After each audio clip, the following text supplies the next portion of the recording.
I'm gonna present this to you, and then I want your feedback. I'm not gonna show any expression, so you don't get any idea how I feel about it. For now, I'll show you later. But first, did you hear about the 4 blacks who attacked the young white teenager? He was mentally disabled. Did you guys hear about that? Yes. Who did not hear about it? Really? Well, what happened was, for those who don't know, in Chicago, 2 black girls and 2 black men, young men, picked up this mentally disabled white guy and took him to an apartment building.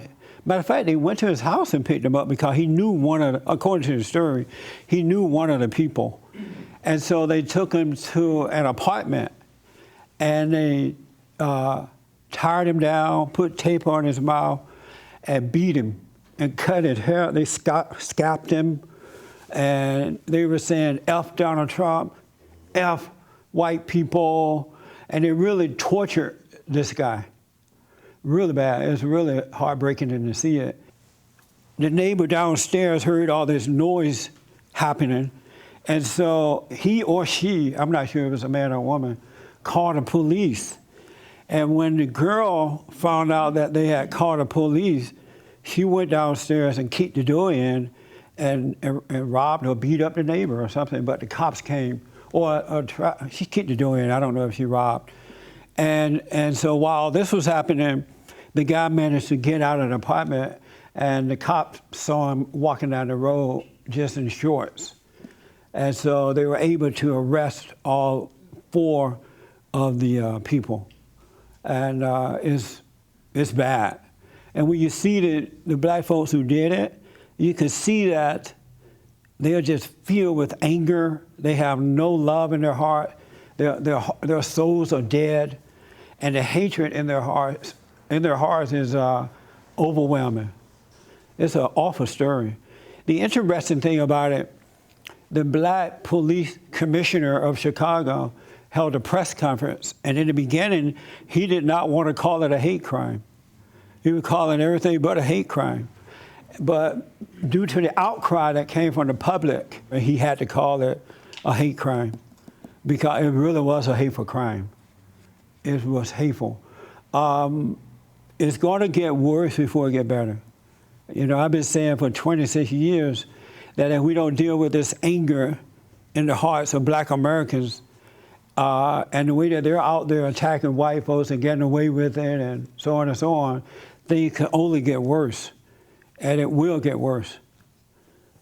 I hope that I'm wrong, but it's going to get worse. Did you see it, Mark? Yes. What was your opinion about it? What did you think about it? I think the big story is the huge downplay by the media. No. They're just kids. They're the victims. They're the victims, the ones that tortured and kidnapped and scalped this guy. Right. That is the problem. Yeah. That is what's going to hurt people. That's what's going to yield more bodies in more situations like this. That's right. And all crime is there such thing as love crime? I wonder why they named it hate crime. All crime is hateful. It's due to hate. Yeah, I mean, how many, there's obviously certain designated victim groups that can do certain crimes and they will never be charged with a hate crime. CNN will say all day long why it's impossible for them not to do a hate crime. Right. And as soon as a person of this skin color does something, it's automatically a hate crime. Yeah. That's why I don't like to prosecute people based on what we think is in their head. Yeah. You saw the video? Yes, I saw the video. I absolutely what thought was it your was. impression of it? It was despicable. Yeah. It was just, it's horrible. This is not just a hate crime. This is the sickness called Chicago. This has been happening for all of Obama's term. I mean, Chicago is murder capital of the United States right now. Yeah. And no one's doing anything about it or anything that way. I think this is also lending to having stuff like this happen. And I know one of the other young ladies, that the 24-year-old, also had a rap sheet. I think both of them did. Right. Yeah. I found this, it's not new to have to film people beating up mentally disabled. I'm not saying it's correct, but this is Right. not a new instance. Yeah. However, I think the severity of this, and I think if they weren't caught or what have, this would have continued and this person would have died Yeah. if they had not been caught. The thing that I find interesting about it is that these people are so crazy. They videotape this stuff and they put it on the internet. They have lost all common sense. It's mind-blowing. Someone sent me a video this morning, and at first I didn't think it was real. I thought it was a setup. And so I had James to look at it, and he said, yes, it is real. This video is mind-blowing to me. It's amazing how our battle is a battle between good and evil, right versus wrong. This video that I just saw this morning is a black young male driving a car, and he has an elderly white woman sitting in the passenger seat next to him. The girlfriend is in the back. And the elderly woman, according to this guy, has Alzheimer's disease. He made her put his hand on his private part. And he's videotaping that saying, look at her, she loved this. She loved it. She has Alzheimer's disease, but she's loving this. Isn't that something? And he said, this is my girlfriend. My girlfriend is a nurse, and apparently she's sitting in the back. You do see someone in the back. My girlfriend is a nurse, and this is her patient. And we're taking her back home. And when we get to her house, I'm going to do some more things with her. He says what he's going to do. I just don't want to mention it. And he got this on video and put it on the internet. And someone sent it to me, and I noticed they sent it to the police, the FBI, and everybody else. But it's like, what's happening, you know? And here's this girlfriend, it's the nurse. Somebody has hired this woman to take care of this elderly lady, and this is what they're doing to her. That really wrenches at my heart Yeah. because I came to California to take care of my uncle who had Parkinson's. And what people don't know about Parkinson's is if you have it for a long period of time, your brain goes too. And he was at that point. We had people in the house with him. He had stuff stolen.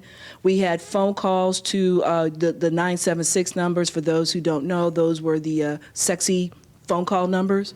So these fools were coming in, making these phone calls, and then we find out we have a $500-700 bill on the phone. Yeah.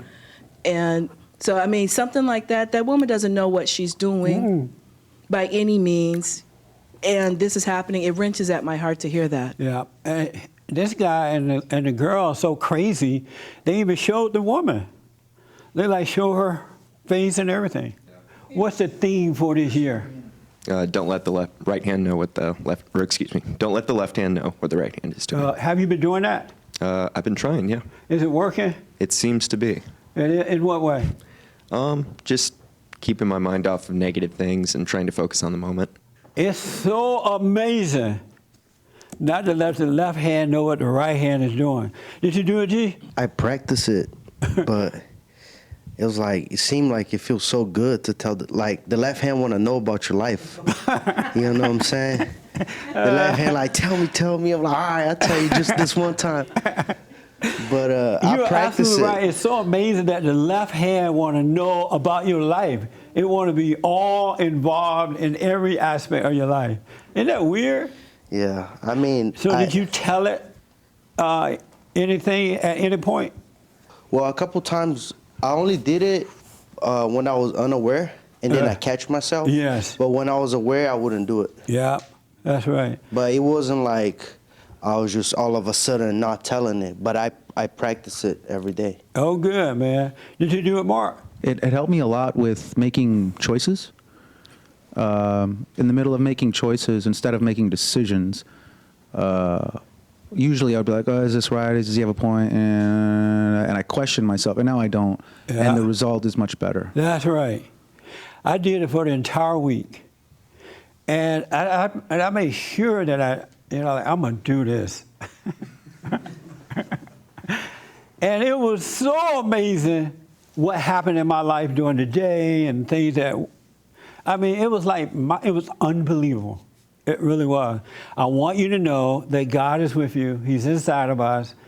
And he's just waiting for us to let go so he could give us a life.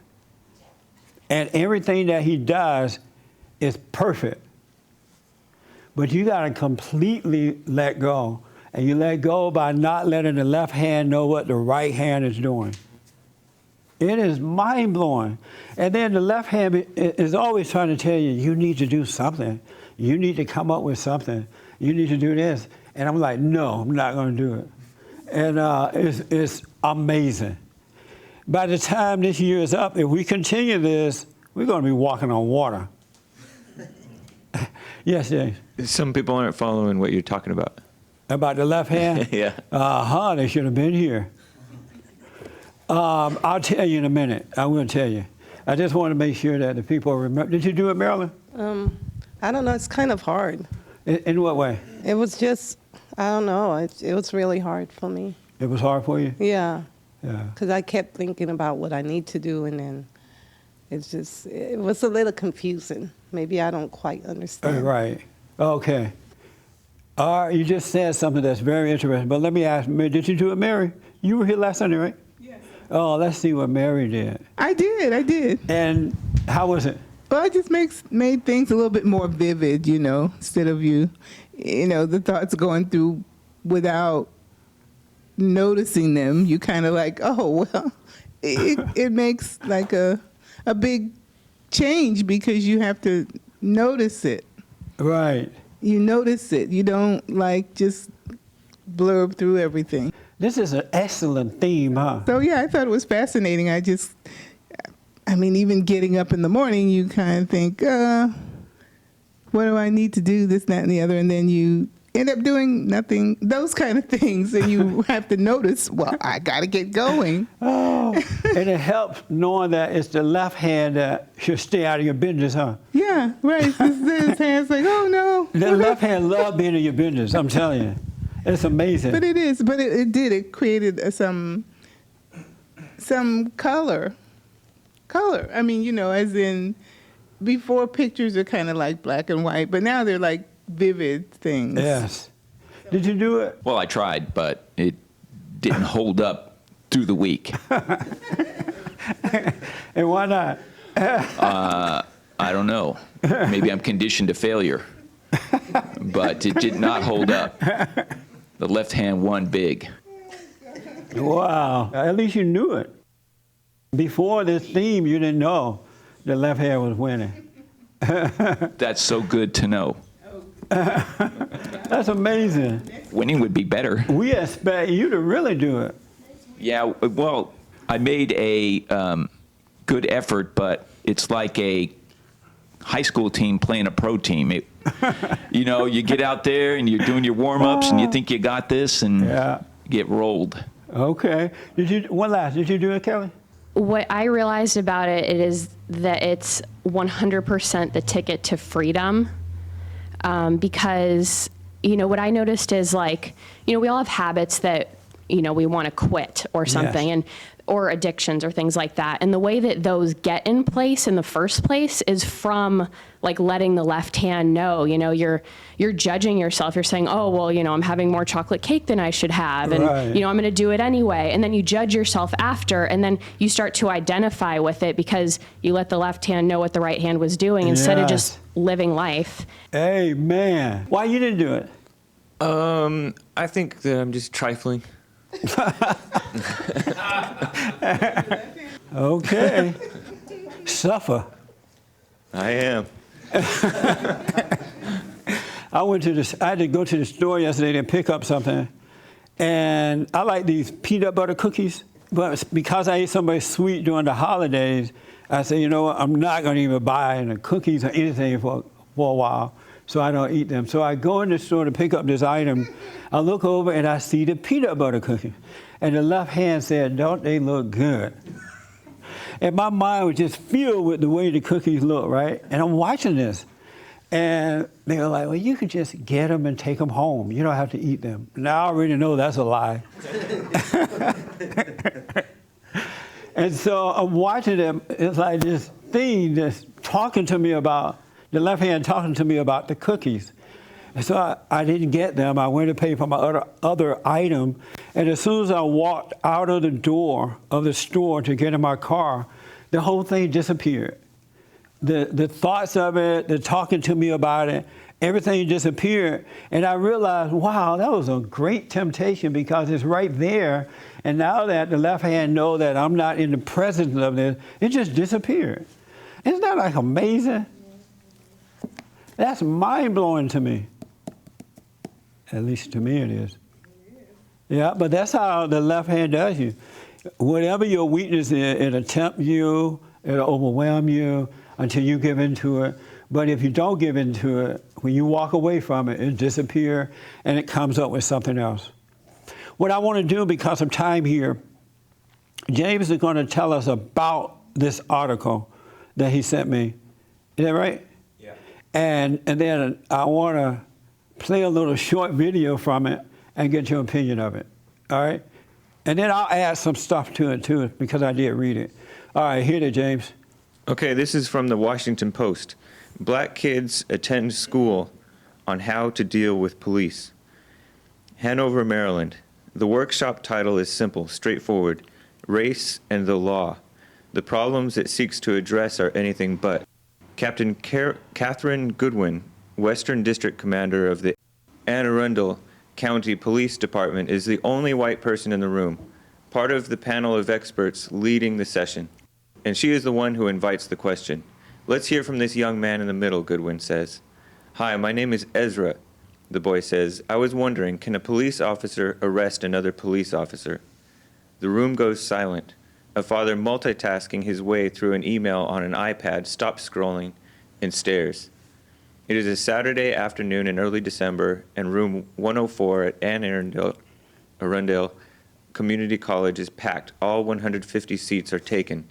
There are moms with oversized Louis Vuitton bags from which they produce items such as granola bars and string cheese. But there are more fathers than mothers and a few elementary school-aged kids. Most of all, there are teens with Beats headphones draped around their necks like electronic jewelry. Organized by the Arundel Bay Area chapter of Jack and Jill of America Incorporated, Race and the Law was one of more than 225 similar events held around the country last year, and more than 50 such events scheduled across the nation in the first 3 months of 2017. They are places where anxious black parents bring their children in hopes of preparing them for potentially fateful encounters with the police. They are, in essence, mini boot camps for children about how to be black in 21st century America. So you get it, what's going on? So around the country, they're holding these meetings with black people, men and women and children, young and old, to teach them how to deal with the police. Race and the police. And last year they had 120-something meetings around the country. And I do want to tell you that you have churches that are involved in this, organizations, different groups from different universities around the country holding these meetings to tell black people, to show black people how to deal with cops, race and cops, all right?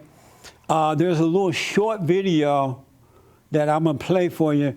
Can you bring it here? 10 rules. 10 rules. 10 rules. 10 rules of survival. 10 rules of survival if stopped by the police. Number 1, be polite and respectful when stopped by the police. Be polite. Be respectful. Remember that your goal is to get home safely. Your goal is to get home safely. Your goal is to get home safely. I'm sorry. Number 2, if you feel your rights have been violated, you and your parents have a right to file a formal complaint with your local police jurisdiction. Number 3, do not, under any circumstances, get in an argument with the police. Number 4, always remember that anything you say or do can be used against you in court. Number 5, keep your hands in plain sight. Make sure the police can see your hands at all times. Number 6, avoid physical contact with police officers. Do not make any sudden movements and keep your hands out of your pockets. Number 7, Do not. Do not. Do not, do not, do not, do not. Do not run, even if you are afraid. if you're afraid. Number 8, Even if you believe you are innocent, do not resist arrest. Number 9, if you are arrested, do not make any statements about the incident until you are able to meet with a lawyer or public defender. Number 10, stay calm and remain in control. Watch your words. Watch your body language. Watch your emotions. Remember. Remember, your goal is to get home safely. Get home safely.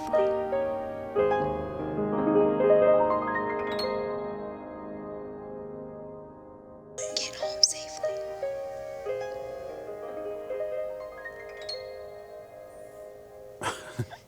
So you have the first response reaction to it. Say what now? What is the difference between this and good home training? The golden rule. How do you treat authority? How to control yourself? Number 10 should have been number 1. Keep control. I've never had any issue. I've been stopped by the police plenty of times. I've never had a problem. I always, as soon as I get stopped, I put my hands on the steering wheel so they can see my hands. Yeah.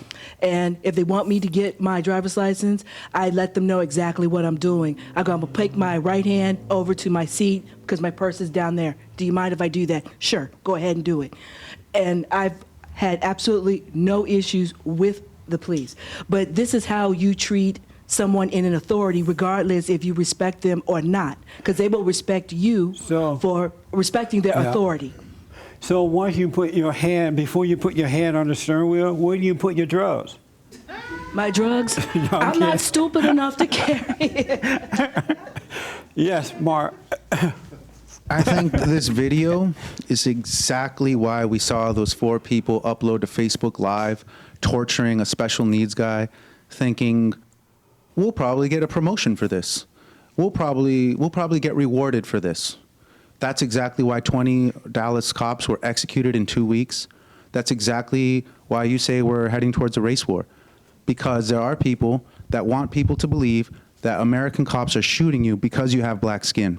That's why they're shooting you. You need to put your hands up so they don't shoot you. Why do you, of course, teenage kids are going to believe it. And then that's what happens. And government expands and bodies hit the ground, but that's okay. It's sad that the video has to educate, do not get in physical contact with the officer. That's something that's known already. By understanding what the police's position is, first of all, encounter with police should be the safest thing, unless you have something hiding. And the other one that was, do not run, even if you're afraid. They're making it seem like the police is some kind of a wild animal. If you stay still, you're safer. Don't give them your back, they'll attack you. And so they're kind of demonizing, the police demonizing, and to say things like do not make physical contact, that's given. This is not your neighbor. They're advising you, don't get in physical contact with him. He's dangerous or something. Interesting. Of course, yeah. What do you think, Sheila? Wow, I could go a couple different places here. I want to piggyback on what you just said. That's absolutely true. I've been stopped. I'm born and raised in Detroit. Never had any problems with the police. It all depends on your disposition and your attitude. However, the reason that this video is out there is because of what has happened recently. On one hand, I understand it. I'm not saying I agree with it, but I understand it. And the problem is when you don't have fathers in the home to create that authority, you have to have classes like this because you have mothers who don't know what to do. So they're saying, I fear for my son's life. I fear for my children's life. Let me get them in a program to show them what they're supposed to do. If you live the way you're supposed to live, you don't have to show children what to do. It's automatic. Why is it that the mothers don't know what to do? Because they're doing everything themselves. They can't be mommy and daddy. They already themselves are at a deficit. So once you understand it, then it brings to light why something like this has to be produced or shown. Again, I don't agree with it, but I understand it. I see you bowing your head to it. What was your impression? What do you think about the video? At the beginning, I kind of felt a little bit what he was saying. It seems like, they were demonizing the police officers. But sadly, you know, I think it can be productive. I mean, it's unfortunate that you got to get them young, though. You got to have this speech with them young, not when they're old and rebellious. And you know, it's unfortunate that you got to do that. And then, for the record, I just want a little balance. There is bad apples in the police department. There is. I was stopped by an officer who was totally out of line. Okay, he was totally out of line. What did you do? I was 19, and I think it was 18, and I was learning how to drive a stick shift car. And I had my friend on the shotgun seat, and then I seen a cop coming. And for whatever reason, I didn't have a license. I was 18 or 19, and I didn't have a license. I was learning on a stick shift car, and I said, okay, I got out. Anyways, when he pulled me out, he was very confrontational. He was rude. He tried to intimidate me. He gets really close up to me like this, and he puts his chest on me, and he starts walking around in a circle. I was aware of these principles even back then at 19, so I was just like remain still, and I knew there was something wrong with him. Something he was just not right. But just to say that, just to add that there is bad apples out there. Yeah, I mean, I think it's unfortunately, you know, it's a good thing. I think it's good if you catch a murderer. It's a good thing? Yeah. Oh, okay. Marilyn, what do you think? If a teenager is watching it, they don't know any better. They're going to think right away, okay, cops are bad, because that's what they're going to get out of it. Like, okay, if I get pulled over, you know, I'm already going to be afraid because they're watching this video. Yeah. There's like nothing positive, really. For me, I don't see anything positive out of it. If I were a person working in one of these unreasonable countries like in the Middle East, that's how I would treat one of their policemen. These are not people that I would feel would be representing what I consider to be the right way of doing business or the law. And these are all the same things I would do to make sure that I wasn't going to get slammed in some Iranian jail or something. Mm. It's very similar, or the old concept of during the Cold War, if you were driving and a Russian cop stopped you, this is how you'd handle a Russian cop, who you could barely understand. I couldn't.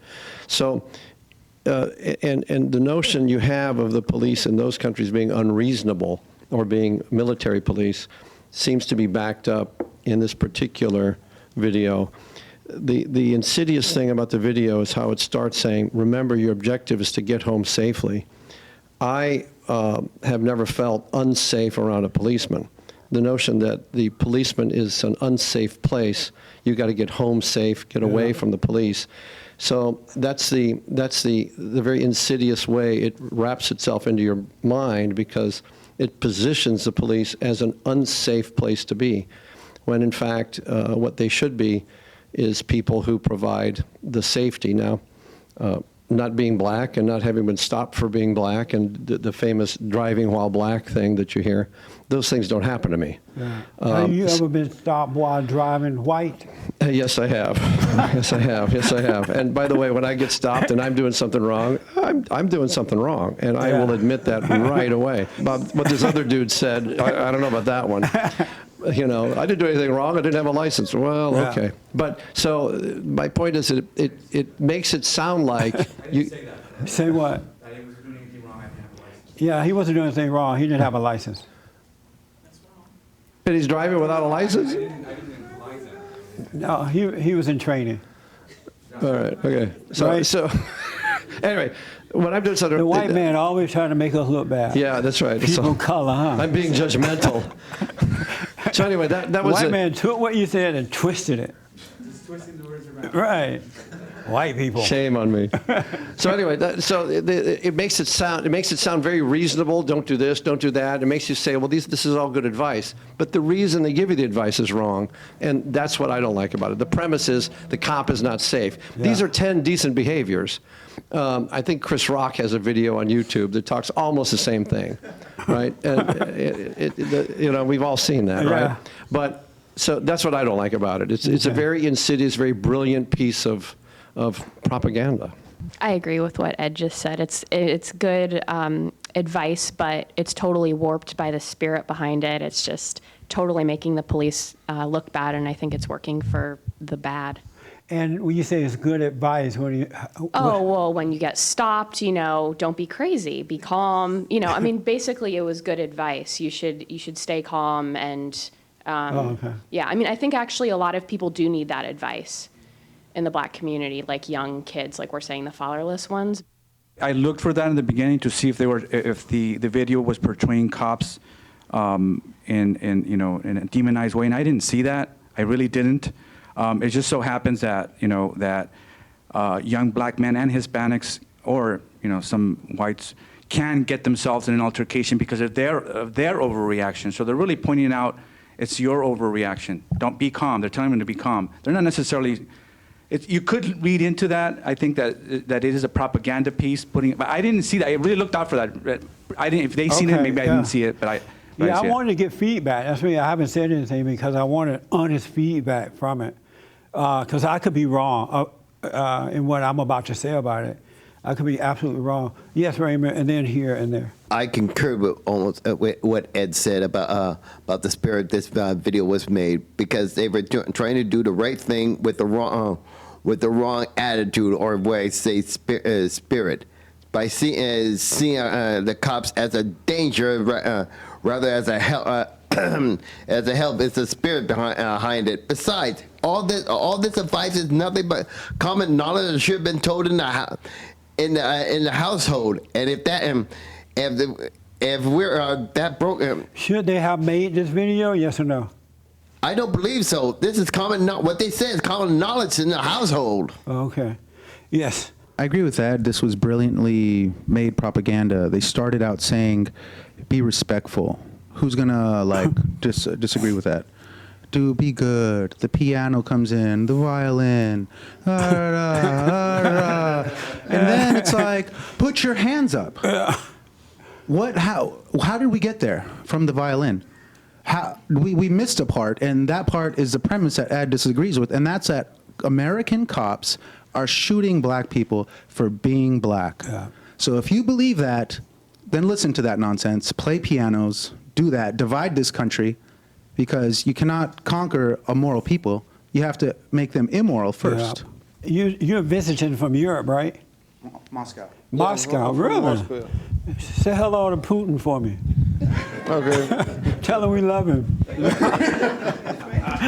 Okay. What do you think about the video? I met a few cops on duty. all of us were very good. It was a very good experience. They're very, very, very nice guys and girls. When I saw this video, when I read it, I was stunned at evil. This is an evil, evil video. And it was unbelievable that you have adults who are parents at this thing, men and women, and they allow their children to be brainwashed like that about the police. And I'm thinking, wow, this is absolute evil. In there it said that one father was on his computer, and when a young boy asked can one cop arrest another one, something like that, that was a big deal question. Like the room stopped. I mean, kids would ask that. Can a cop arrest another cop? It's just a kid question. And it took forever for the woman to answer the question. The question is, yes, if they break the law, we arrest anybody, no big deal. But for the black parents and black professionals to brainwash the kids, black kids, about cops like this, it tells me that this race war is never going to end. Because now these kids are going to grow up believing that police officers hate black people, and when they stop you, you should be afraid for your life. How do you do that to little kids? This is not real, what we've been told about the police officers. The policemen don't hate black people. They're not running around town trying to figure out the next black person that they're going to hurt. It's just mind-blowing that this kind of evil, and then to find out that these meetings are happening around the country, 120-something last year, and for the first 2 months of this year, they already have 50 meetings set up. What has happened to the black soul that it can fall for a lie like this? And then you pass it on to the next generation. When will black people ever be free? And then for the parents to do this, they have to believe that this is happening. This is not real. And many of you said this should be taught in the home. This should be taught in the homes by example. I grew up at a time when they had the Jim Crow law and all that stuff going on. My parents didn't have to tell us, make sure you respect the cop. Make sure you want to get home safe and all that. My grandmother said, if you go to jail, don't call me.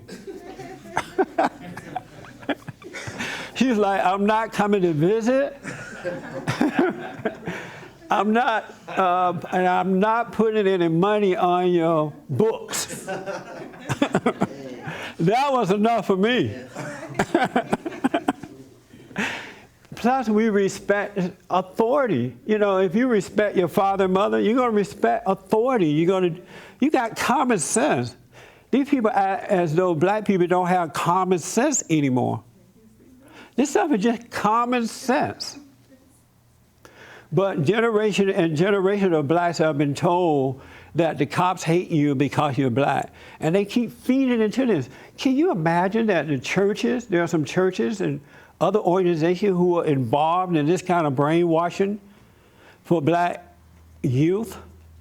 And believe me, these kids are so angry because the anger starts in the home first. Even though they're training them this way, they're still going to go out and overreact to cops. Because in anger, you can't help but overreact. Even though they've told you not to overreact. As soon as you get out there and a white cop stops you, the left hand is going to say, go for it. Go for it. They're stopping you because you're black. And by the time the cop get up to the door, it's over. It's over. And so I'm thinking they are treating these blacks in these meetings like animals. Like trained animals. You can't train a person to be a moral person. You can't train someone to do the right thing. That's in us to do. It comes naturally when you grow up with good parents. This was shocking to me. And then to think that there are grown adult men sitting in these meetings allowing this to happen. It just is wicked. It's absolutely wicked. I don't think people love black folk. I think everybody hates black people now. I do. I think all races hate black. Because why would they let this happen? And this is a result of fathers not being fathers to their wife, husbands to their wives, and fathers to their children. This is because men are weak and they are not setting that Christ example in the homes. That's what this is all about. Because if men love God with all their heart, soul, and might, and would love their wives and their children, this wouldn't even be thought of. This would be insanity if someone brought it up. I don't know what's going to happen. This ain't never going to end. Until we restore men, we bring life back into the family, we bring love back into the family, then things will change. No one should be in support of this. And they act like we're living in, remember in South Africa, didn't they have something called apartheid or something? And the blacks had to worry about getting home. We don't have to worry about getting home unless you live in the hood. Then you have to worry. And that's not from the cops. This is evil. I don't want this to happen to black people. I want this thing to end, and I want blacks to go back to being a noble people the way they were prior to the civil rights movement. Blacks wasn't like this, but that's because they have responsibility for their own family. They didn't have black leaders. They didn't have the crappy preachers telling you that somebody hates you. James, you have something for me on there? A fact about the driving while black myth that John Lott wrote in the New York Post about debunking the Ferguson report, where they were saying the police are racist, that nationwide blacks are about twice as likely to die in car accidents as their share of car owners. As in what? As their share of car owners. Oh, yeah. So they're just, it's a recklessness in their driving nationwide. Why is it that people don't know this is a moral issue? It really has nothing to do with your color. How come we've forgotten about this? Have you noticed? It's about family, folks. It's not about the police. It's about the family. It's not about your skin color. It's about family. Fathers and mothers doing the right thing with their children. This is not a good thing with this video. It is not. And then some stupid woman over, when she was saying something about get home, she started crying like she really believed it. Had I been there, like, lady, sit down. This is not real. Your left hand is lying to you. This is amazing. Yes, G.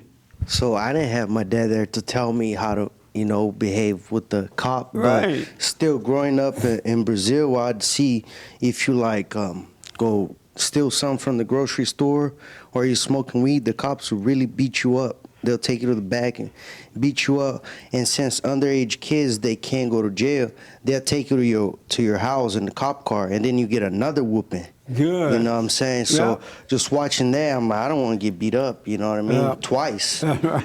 So I don't blame you, G. Yeah. And then, but it's weird because over here, I used to hang out in the hood with a lot of black people, and when we get pulled over, it seemed like, they're like, no, I know my rights, and they used to be wilding out.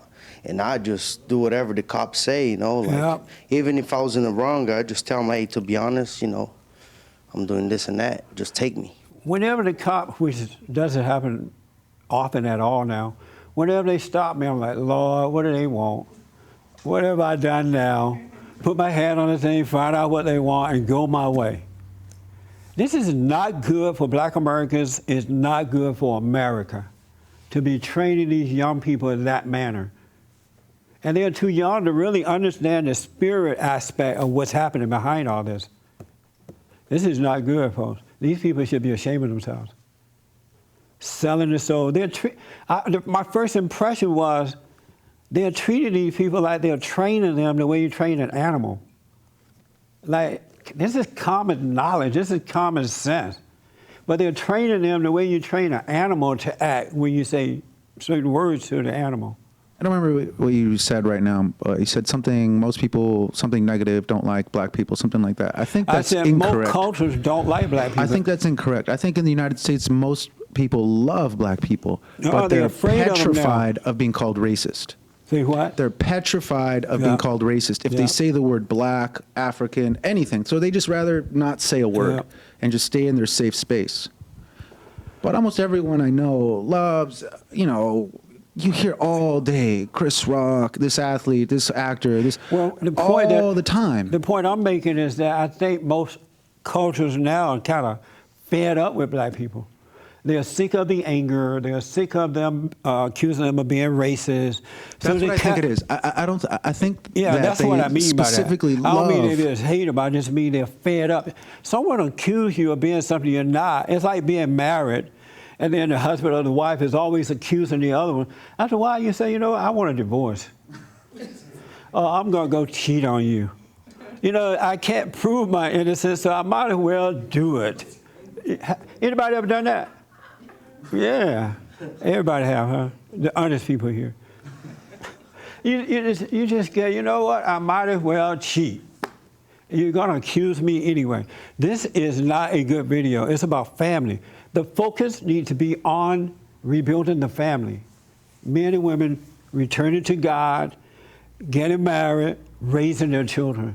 Real fast over here, last question or comment. It almost looked like a comedic video. It was like Saturday Night Live skit or something when they went through the 10 steps and just get home safe. I thought it was a comedy. It didn't even seem real to me.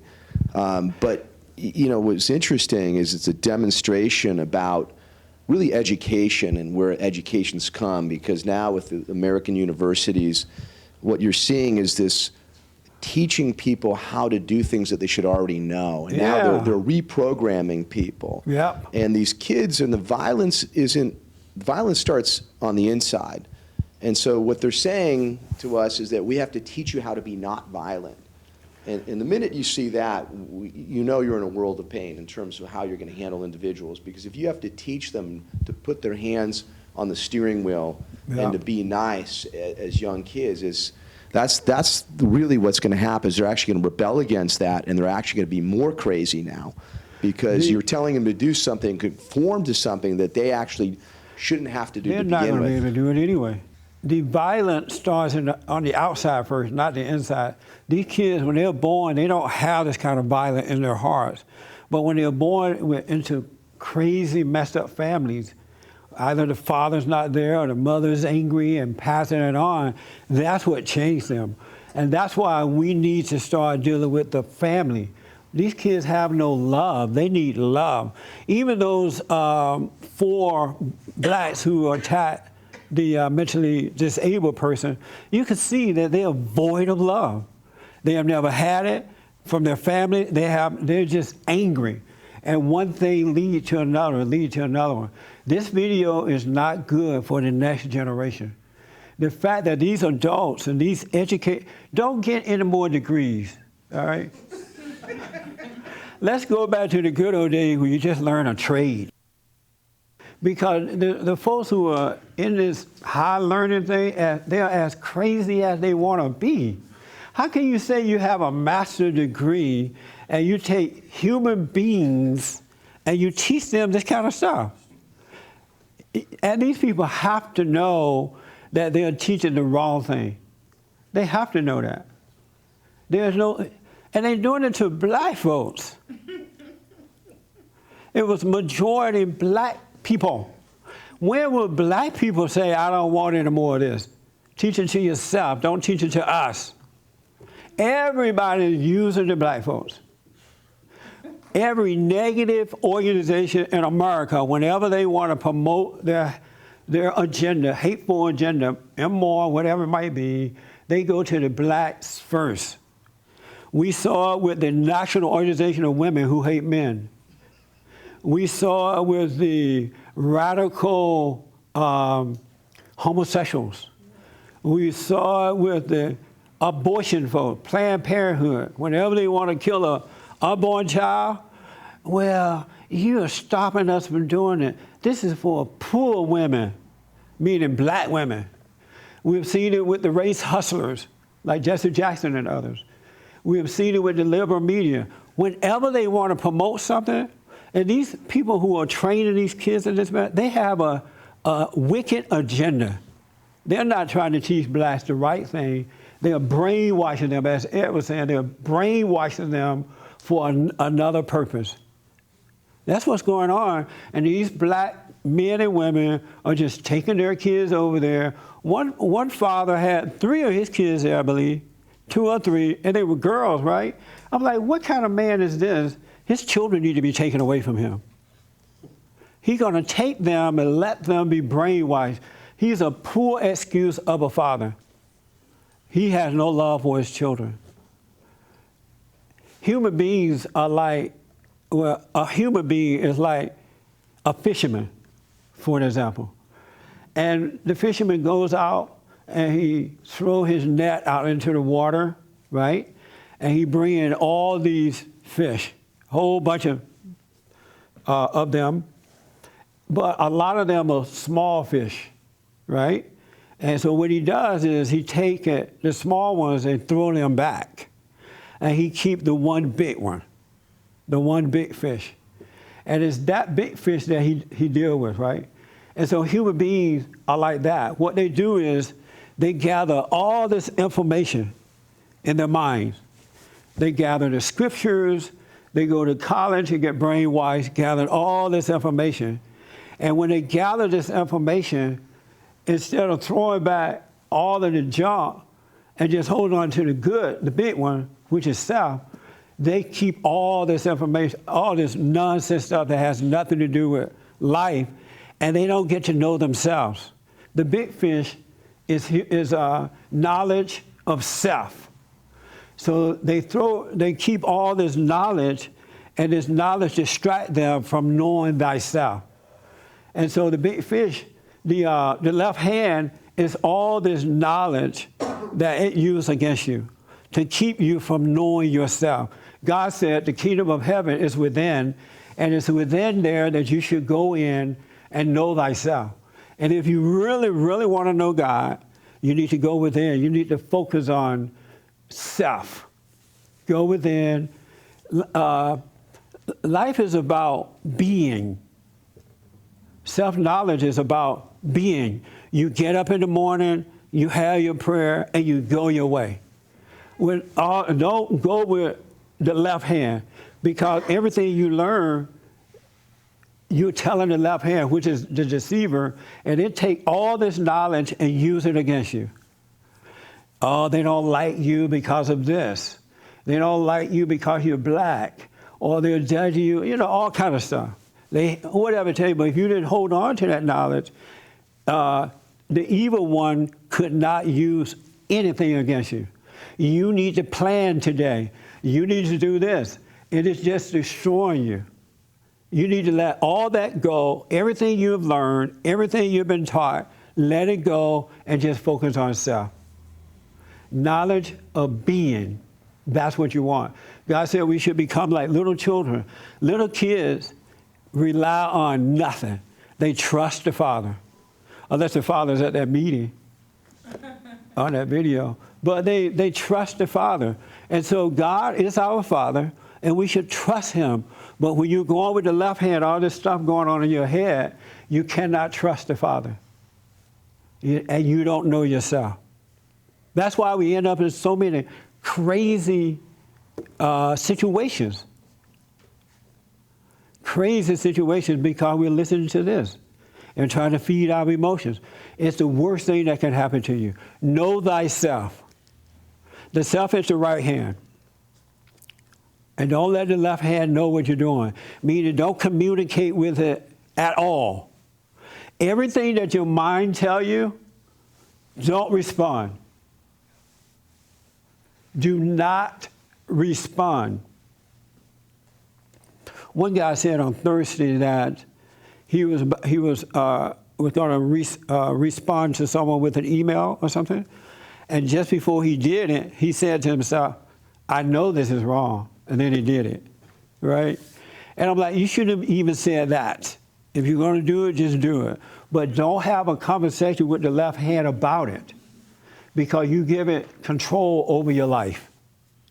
Life is so amazing, folks, when you get to know yourself.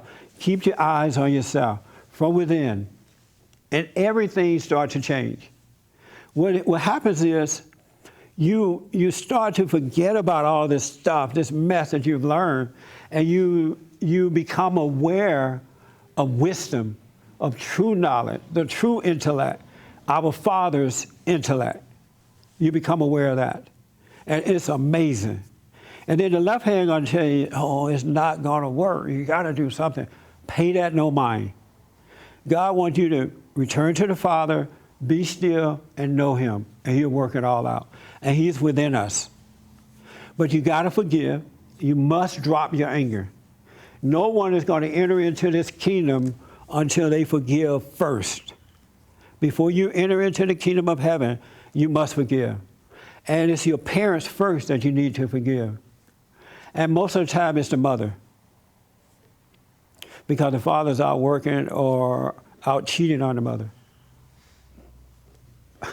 He don't have time. But I'm telling you, you got to become aware of God within. He's nothing like what you've learned. He's nothing like what you've been told. He is your Father.